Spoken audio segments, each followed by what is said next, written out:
Because it is shared by everyone, no one person can change it.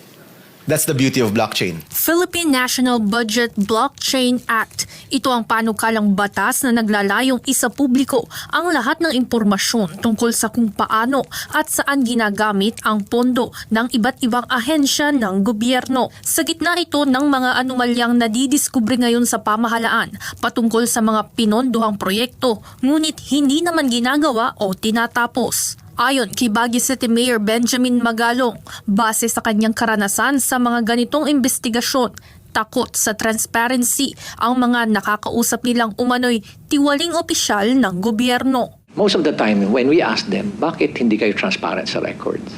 Bakit hindi nyo ilabas? Ang lagi nilang sinasagot is, paano kung i-alter nila? Paano kung baguhin at sirahin kami sa social media? So, ibig sabihin, anong mechanism? And that's the reason why we're pursuing this, itong transparency and accountability mechanism. Sa paraan ng blockchain system, nakatala lahat mula sa alokasyon ng budget sa isang ahensya, saang programa dadalahin ang pera, implementasyon ng mismong proyekto, sino-sinong kontraktor ang binayaran, at kung talagang natapos ito sa tamang oras.